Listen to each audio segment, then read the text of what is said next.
울산이 최근에 3백을 본격적으로 사용하고 있는데 3백을 사용한 이후의 성적이 굉장히 좋지 않습니다. 물론 그전에도 3백을 종종 쓸 때가 있었지만 클럽 월드컵을 기점으로 고정적으로 3백을 쓰고 있거든요. 그런데 7경기에서 1무 6패를 기록하고 있고요. 그 1무마저 최하위 대구와의 경기였습니다. 물론 클럽 월드컵이라는 대회가 수준이 높기 때문에 클럽 월드컵을 뺀다 하더라도 최근 4경기에서 1무 3패를 기록하고 있고요. 사실 클럽 월드컵 전부터 성적이 좋지 않아서 마지막 승리가 5월 24일 K리그 15라운드 이후에는 승리가 아예 없어요. 최근 9경기에서 2무 7패, 클럽 월드컵을 뺀다 하더라도 2무 4패를 기록하고 있거든요. 현재 김판공 감독의 3백 자체가 기본적으로는 매우 좋지 않은 방향으로 흘러가고 있다고 봐야 되겠는데, 일단 최근 3백을 썼던 대전과의 경기를 봤을 때 굉장히 독특한 형태의 전술을 씁니다. 현재 3-5-2 형태의 3백을 쓰고 있는데요. 여기서 오른쪽과 왼쪽에 있는 중앙 미드필더들이 측면으로 많이 움직이는 역할이에요. 그리고 오히려 좌우에 있는 윙백들이 올라가면서 가운데로 들어가는 형태가 많이 보이게 됩니다. 그래서 공격을 할 때 보면 특히나 지난 경기는 오른쪽에서 이런 장면이 많이 나왔는데 강상우가 안쪽으로 약간 들어가고요. 백인우가 측면으로 빠지면서 측면 지역에서 볼을 받는 장면들이 많아요. 그래서 강상우가 수비를 끌고 들어가면 백인우가 측면에서 볼을 받는다라는 개념인 거죠. 그래서 예를 들면 이런 장면을 볼 수가 있습니다. 이 장면을 보면 뒤에서 3백이 만들어져 있고요. 미드필더 라인에도 3명의 선수가 위치를 하고 있어요. 그런데 가장 오른쪽에 있었던 윙백 강상우가 앞으로 올라가고 있고, 이때 오른쪽 중앙 미드필더였던 백인우가 오른쪽으로 빠져주고 있는 걸 볼 수가 있습니다. 그래서 이 다음 장면을 보면 공격을 할 때 자연스럽게 오른쪽 윙백이었던 선수는 가운데로 들어오고 중앙 미드필더였던 선수는 측면으로 나가는 장면이에요. 그리고 여기서 이제 의도하는 바는 기본적으로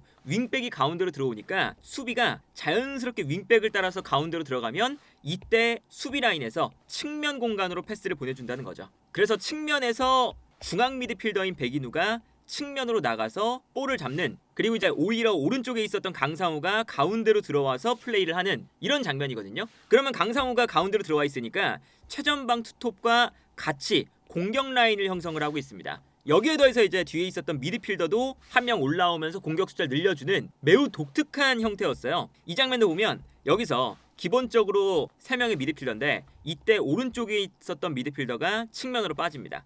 그리고 측면으로 빠지게 되면 자연스럽게 측면으로 미드필더 한 명이 빠질 때 윙백은 가운데로 들어가서 플레이를 하고 있는 이런 장면을 볼 수가 있죠. 그러면 여기서 패스가 측면으로 넘어가는 장면이거든요. 그래서 이런 식으로 결국에는 중앙 미드필더와 윙백이 자리를 바꾸면서 오히려 측면으로 선수가 움직이면서 미드필더가 오른쪽으로 가서 볼을 받는다. 이런 형태가 김판공 감독의 3백에서 자주 나타나는 현상이거든요. 그리고 이러한 형태를 보여주는 이유 중에 하나는 기본적으로 오른쪽 공간에서 상대를 혼란스럽게 만들기 위한 형태였어요. 그러니까 이런 형태 자체가 자연스럽게 강상우가 들어오고 오른쪽에 백인우가 빠지면서 수비를 끌고 들어오니까 안쪽으로 수비를 끌고 들어올 때 측면으로 빠진다. 그러면 이제 왼쪽에 있었던 이진현은 보야니치와 함께 약간 밸런스를 맞춰주는 형태도 나오거든요. 물론 이제 여기서 이진현도 측면으로 빠지고 왼쪽에 있었던 박민서도 올라가는 이런 장면도 많이 나오긴 해요. 하지만 어쨌든 이제 오른쪽에서 이런 장면들이 많이 나왔으니까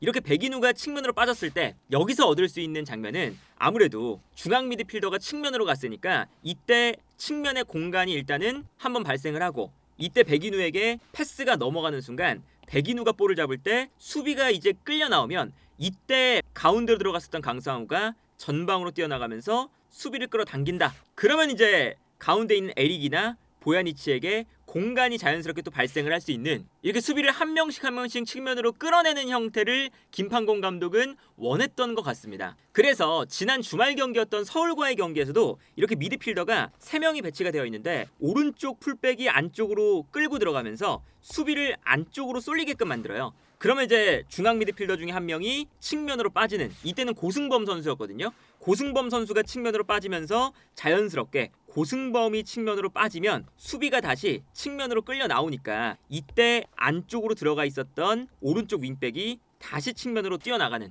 이런 식의 움직임을 추구했었던 거죠. 그래서 대전과의 경기에서도 이런 장면이 많이 나옵니다.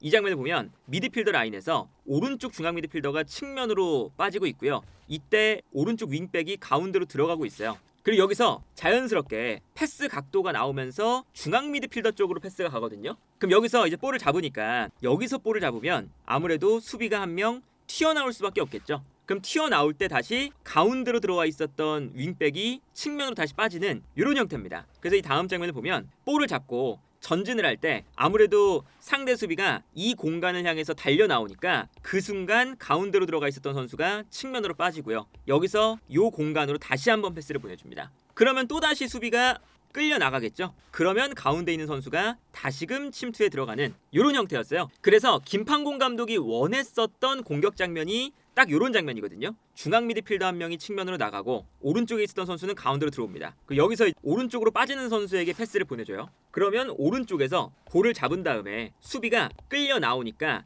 끌려 나오는 순간 가운데로 들어갔었던 윙백이 다시 측면으로 나옵니다. 그럼 이 공간으로 이제 패스를 넣어주게 되고요.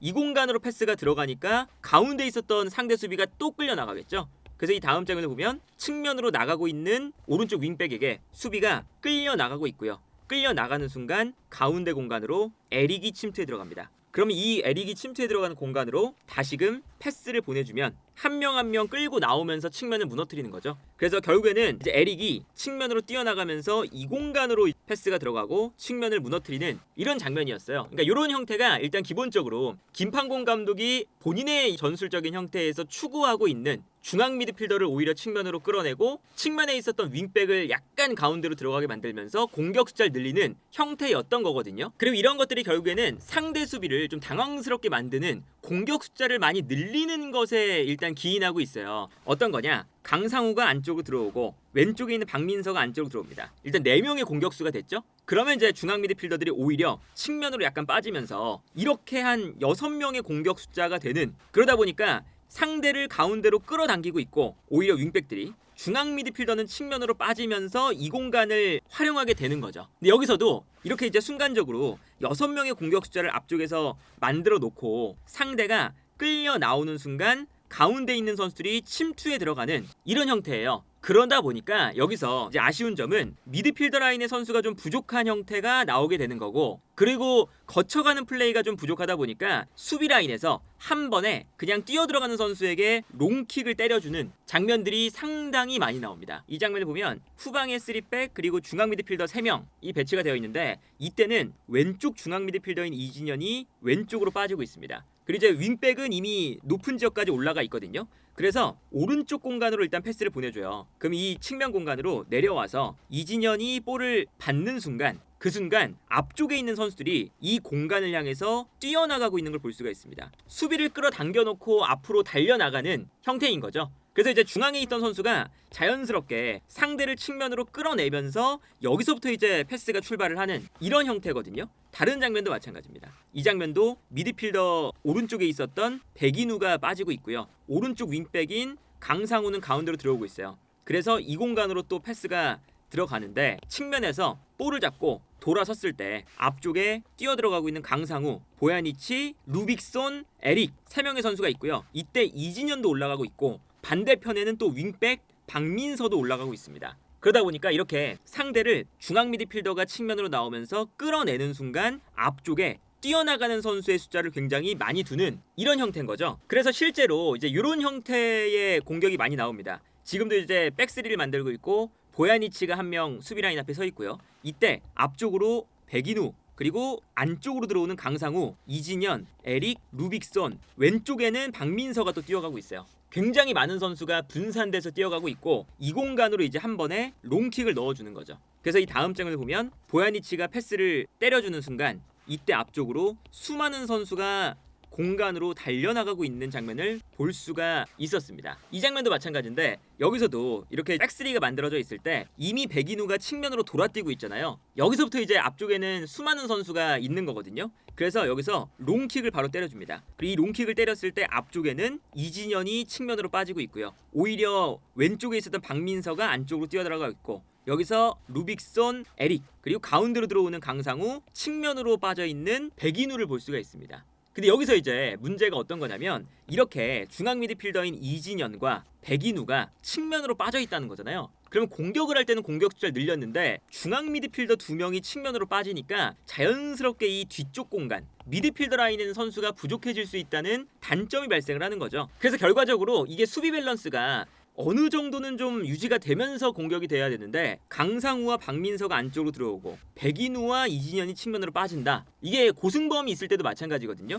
중앙 미드필더들이 오히려 약간 측면으로 빠져 있다 보니까 자연스럽게 보야니치 한 명이 이 뒷공간을 커버하고 있는 이런 형태가 돼요. 그리고 이제 섣불리 이재익과 서명관이 안쪽으로 들어와서 굉장히 과감하게 올라와 줄 때가 있는데 이렇게 채워주다가 오히려 뒤쪽에 있는 김영권이 공간을 너무 넓게 커버해야 되는 이런 장면도 종종 나오게 되고요. 그러다 보니까 이제 근본적으로 중앙 미드필더가 측면으로 너무 빠져있는 이런 전형이 김판공 감독의 최근에 이 3백 전형을 보면 중원 삭제 축구가 아니냐 이런 이제 이야기를 듣고 있는데 그런 형태가 바로 이렇게 중앙 미드필더들을 약간 측면으로 보내는 형태에서 나오기 시작을 했다. 그래서 예를 들면 이런 형태예요. 이 장면을 보면 일단 오른쪽에 순간적으로 이 장면에는 루빅손이 빠져 있고요. 그리고 왼쪽에는 박민서가 윙백이니까 올라가 있습니다. 그리고 이제 미드필더 라인을 보면 미드필더에 있는 보야니치가 올라가 있고 이때는 보야니치 대신에 중원에 이진현이 남아 있어요. 그리고 이제 앞쪽에는 강상우가 가운데로 뛰어들어가고 있고 그리고 백인우가 강상우를 도와주기 위해서 측면으로 빠지고 있죠. 그리고 에릭까지 앞쪽에 이제 있습니다. 그러니까 여기서 어떤 형태가 되냐면 앞쪽에 하나, 둘, 셋, 넷, 다섯, 6명의 공격 숫자를 늘리는 건 좋은데 중앙 미드필더 숫자가 기본적으로 한 명이 배치가 된다는 거거든요. 그러다 보니까 지금 중앙 미드필더가 서 있는 걸 보면 백인우, 보야니치, 이진현 굉장히 멀리 떨어져 있습니다. 그래서 결국에는 이 공간에서 볼을 뺏기게 되는데 볼을 빼앗기자마자 뺏기는 순간 이 미드필더 라인에서 이진현이 커버해야 되는 범위가 너무나도 넓습니다. 그래서 역습을 당할 때 결과적으로는 이렇게 3백의 앞 공간은 편안하게 좀 비워두는 형태가 된다는 거죠. 그리고 여기서 에릭이 바쁘게 이제 내려오고 있는데 공격수인 에릭이 내려오고 있고 오히려 보야니치와 백인우 2명의 중앙 미드필더는 앞쪽에 있고요. 그리고 이진현이 여기서 이제 내려오고 있는 형태인 거죠. 그러다 보니까 자연스럽게 수비 라인 앞 공간이 너무나 보호가 안 된다. 기본적으로 앞쪽에 너무 선수를 많이 배치하는 약간 밸런스가 무너지는 형태이다 보니까 중원 라인의 형태가 순간적으로 역습을 당할 때 취약해지는 이런 현상이 발생을 하고 있고요. 그러다 보니까 오히려 울산이 이제 김판공 감독이 지난 경기가 끝난 이후에도 우리가 경기를 주도했다라고 하지만 오히려 울산이 실점 위기는 더 많았거든요. 그러니까 경기를 주도한다는 것과 이제 역습에 취약하기 때문에 상대에게 기회를 내준다는 것은 또 다른 개념이잖아요. 그러다 보니까 지난 경기도 볼 점유율은 울산이 55%더 높았지만 슈팅 숫자는 대전이 16개를 더 많았고요. 유효 슈팅은 심지어 11개. 울산에 비해서 유효 슈팅 자체도 훨씬 많다는 것을 확인할 수 있습니다. 지난 주말에 있었던 서울과의 경기도 마찬가지인데요. 서울도 울산이 볼 점유율을 62% 정말 압도적으로 가져갔어요. 그런데 슈팅 숫자에서는 6대8 그렇게 슈팅 숫자가 차이가 나지 않고요. 유효 슈팅은 오히려 서울이 4개, 울산이 2개. 유효 슈팅은 서울이 더 많습니다. 이 유효 슈팅을 많이 허용하는 것 자체가 기본적으로 울산이 공격을 할 때 볼을 많이 소유는 하고 있지만 공격 숫자를 너무 과도하게 늘리면서 그리고 공격 숫자를 늘리는 건 좋은데 미드필더 라인의 선수를 너무 많이 없애는 전략을 취하면서 중원 라인이 무너지는 상황, 상대의 역습 한 번에 슈팅이 나올 수 있을 만한 가능성이 매우 높아지는 역습에 취약한 형태를 만들고 있다라고 볼 수가 있겠고 그리고 울산 자체가 이렇게 3백을 만들었을 때 이 3백에서의 수비 자체가 너무 달려드는 성향의 수비를 하고 있거든요. 예를 들면 기본적으로 공격 숫자가 많으니까 강상우와 박민서 좌우 윙백이 올라갔어요. 지난 경기 기준으로. 그리고 중앙 미드필더들로 약간 측면으로 빠지면서 공격에 가담을 하다 보니까 볼을 앞쪽에서 뺏겼을 때 앞쪽에서 볼을 다시 가져와야 된다라는 이제 기본적인 생각이 있겠죠. 그러다 보니까 막 달려듭니다. 근데 달려들다가 아무래도 달려드는 과정에서 여기서 이제 문제가 생길 가능성이 높잖아요. 만약에 여기서 달려들었는데 못 뺏으면 못 뺏는 순간 중앙 수비수들도 막 달려들거든요. 달려들었을 때 그대로 뒷공간이 열리는 이런 형태가 정말 많은 상황에서 나옵니다. 심지어 내려앉을 때도 내려앉는 수비에서도 상대가 패스 한 번을 찔러주면 달려들다가 수비 전형이 무너지는 경우가 상당히 많이 나오거든요. 예를 들면 이런 장면이에요. 이 장면을 보면 중원에서 대전이 볼을 갖고 있는데 이때 앞쪽에 워낙에 공격 숫자가 많다 보니까 울산이 모든 선수가 이제 달려들기 시작을 합니다. 그래서 여기서 이제 대전이 빠르게 패스가 못 나가고 다시금 이제 미드필더 쪽으로 패스를 보내주거든요. 그리고 여기서 볼을 잡아서 계속 이제 울산이 달려들고 한 번 더 달려드니까 당연하게도 뒤쪽으로 이제 또 패스를 보내줍니다. 그리고 여기서 오른쪽 윙백이었던 강상우도 또 달려들어가요. 계속 이제 달려드는 거죠. 근데 이렇게 달려드니까 아무래도 달려드는 순간 앞쪽으로 무게중심이 쏠리면서 자연스럽게 공간이 발생을 하죠. 그래서 대전의 이제 에르난데스가 측면으로 빠져나가고 있는 장면입니다. 그럼 이 공간 자체가 좀 많이 비게 되는 거잖아요. 그래서 이 공간으로 대전도 패스를 자연스럽게 보내줄 수 있는 각도가 형성되는 걸 볼 수가 있거든요. 물론 여기서 이제 패스가 부정확했기 때문에 이 공간으로 패스 안 넘어갔지만 패스가 만약에 들어갔다면 이 공간에서 에르난데스가 편안하게 볼을 잡을 수가 있었어요. 근데 이 공간을 또 막기 위해서 뒤에 있었던 수비수가 앞쪽으로 과감하게 또 전진하고 있는 장면이죠. 그러면 이 뒷공간이 또 난다는 이야기잖아요. 이렇게 연쇄적으로 너무 과도하게 압박을 걸다가 연쇄적으로 무너지는 경우가 발생을 하거든요. 이게 이제 울산이 역전골을 먹힐 때 바로 이런 장면이었습니다. 이 장면을 보면요. 수비 라인에서 대전이 볼을 잡고 있는데 일단 앞에서 선수 한 명이 달려들어요. 근데 달려들었는데 뒤쪽에 있는 선수는 그냥 무방비인 상태로 있었기 때문에 여기서 편안하게 패스가 들어갑니다. 압박을 한다면 이렇게 과감하게 들어간다면 여기서도 이제 누군가가 울산은 달려 들어왔어야 되는데 여기서 압박을 놓친 거죠. 그래서 편안하게 대전이 볼을 잡고 돌아섰는데 그제서야 뒤쪽에 있던 선수가 다시 달려오기 시작해요. 한 박자 늦었죠. 그런데 이미 선수가 몸을 돌렸어서 앞쪽에 있는 선수에게 또 패스를 보내줄 수 있는 편안한 각도가 만들어집니다. 그런데 여기서 앞쪽에 있는 선수가 볼을 받으려고 지금 하는 상황에서 여기서 이제 패스를 주는 상황인데 이때 이미 수비가 또 달려들고 있어요. 그러다 보니까 이번에는 여기를 이제 거치지 않고 한 번에 앞쪽으로 패스를 보내주거든요. 근데 이렇게 지금 울산이 계속 한 단계 한 단계 끌려 나와 있는 상황이다 보니까 이 뒤쪽으로 패스가 넘어갔을 때 어떤 형태가 되냐면 울산이 여기서 3명의 수비수가 있습니다. 3명의 수비수가 있는데 수비수 한 명이 과감하게 달려들어요. 그러니까 이 간격이 순간적으로 벌어졌죠. 그러다 보니까 내려오면서 볼을 받는 대전의 선수가 편안하게 볼을 받자마자 소유를 하는 게 아니라 그냥 주변에 있는 선수에게 패스를 줍니다. 그러면 여기서 바로 이 공간으로 패스가 들어갈 수가 있겠죠. 다른 각도로 보면 이런 장면이거든요. 여기서 울산이 순간적으로 센터백 한 명이 과감하게 달려드니까 공간이 순간적으로 비게 되는 장면이고 이때 대전의 공격수가 내려와서 볼을 받은 다음에 본인이 돌파를 하는 게 아니라 그냥 달려나오는 걸 보고 툭 내주고 본인은 이 공간으로 뛰어나갑니다. 그러다 보니까 편안하게 여기서 뛰어나가는 선수가 있고요. 뛰어나갈 때 요 비어있는 울산의 중앙 수비수 한 명이 달려나가 있는 요 공간으로 편안하게 대전이 공격을 전개해요. 그리고 이제 심지어 달려나가는 또 관성이 있다 보니까 대전의 공격수가 패스를 주고 본인은 돌아서 이제 뛰어들어오고 있는데 이 선수를 그냥 완벽하게 놓칩니다. 그래서 편안하게 대전도 이 공간으로 이제 패스를 보내주는데요. 여기서 이제 어떤 형태가 되냐면 이 공간이 비게 되니까 아무래도 반대편에 있었던 수비수가 또 끌려올 수밖에 없습니다. 그래서 한 명 한 명 끌려 나오니까 2명의 중앙 수비수, 튀어나갔던 선수, 이 공간을 커버해 들어오는 선수, 그러면 자연스럽게 반대편이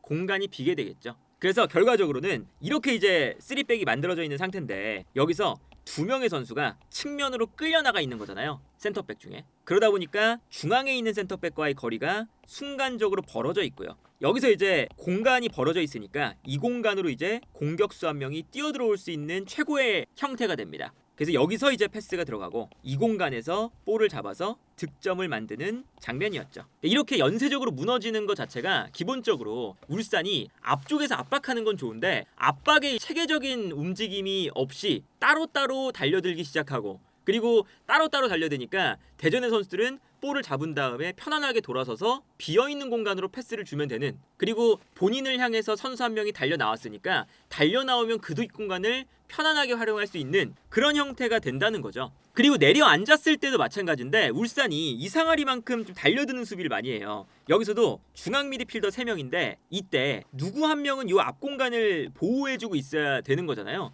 그런데 수비형 미드필더인 정우영이 달려나갑니다. 그리고 달려나오니까 달려나오는 걸 보고 대전이 바로 측면으로 패스를 보내주죠. 정우영 선수가 이렇게 달려나와 있고요. 그러니까 왼쪽에 있었던 미드필더 한 명이 또 달려나가요. 그러면 달려나갔으니까 이 앞 공간에는 선수가 없는 거잖아요. 그래서 편안하게 대전이 이 앞 공간으로 볼을 넣어주면 자연스럽게 이 공간 자체가 크게 열리는 거죠. 중앙 미드필더의 지금 위치를 보면 이진현, 라카바 그리고 정우영 3명의 선수가 이상하리만큼 앞쪽에 무게중심이 쏠려 있거든요. 그런데 중앙 수비수들은 뒤쪽에 머무르고 있어요. 그러다 보니까 편안하게 이 가운데 공간을 너무나 쉽게 허용을 하면서 대전이 결정적인 중거리 슈팅을 때리는 장면이었고요. 다른 장면도 보면 이 장면도 마찬가지입니다. 여기서도 이제 울산이 백스리가 만들어져 있는데 이때 최전방에 있었던 공격수가 살짝 내려와요. 그러니까 과감하게 일단 달려듭니다. 그리고 측면에서도 과감하게 달려들고요. 그리고 여기서 패스를 요 안쪽으로 주는데 여기서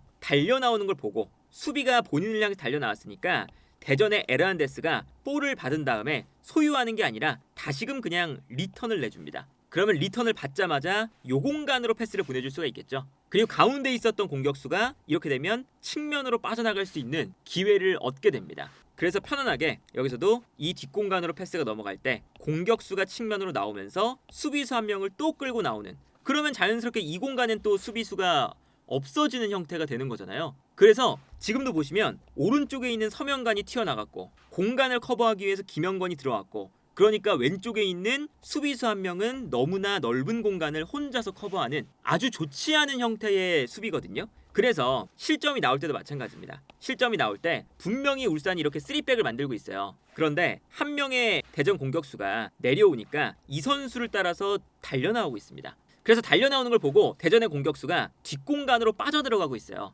그래서 이 빠져들어가는 선수에게 오히려 패스가 들어가는 장면이죠. 이렇게 되면 울산의 수비가 또 무너지는 거거든요. 한 명의 선수가 달려나왔고 이 공간을 커버하기 위해서 측면으로 빠지면 여기가 이제 비는 거잖아요. 그러면 이 공간을 또 커버하겠다고 오른쪽에 있었던 중앙 수비수도 안쪽으로 더 좁힐 수밖에 없거든요. 그러면 자연스럽게 이 공간이 빌 수밖에 없는 거죠. 그래서 다른 각도로 보면 이렇거든요. 3백이 만들어져 있는데 이 3백에서 한 명의 선수가 튀어나갑니다. 튀어나가니까 튀어나가는 걸 보고 대전의 공격수가 측면으로 빠지고 이 측면으로 빠지는 걸 보고 수비수가 커버를 하기 위해 움직이죠. 그래서 한 명은 튀어나가고 한 명은 커버하고, 그러면 오른쪽에 있는 선수는 이 뒷공간을 모두 다 커버를 해야 되는데 이때 아무래도 한 명의 수비수만 남겨두고 한 명은 튀어나가고 한 명은 커버하고 이런 장면이다 보니까 이 가운데 있는 선수가 순간적으로 뛰어들어오는 선수가 2명이 있었어요. 그러다 보니까 너무나 불리한 상황이 되는 거죠. 그래서 크로스가 올라올 때 어쩔 수 없이 중앙 수비수는 가운데로 들어오고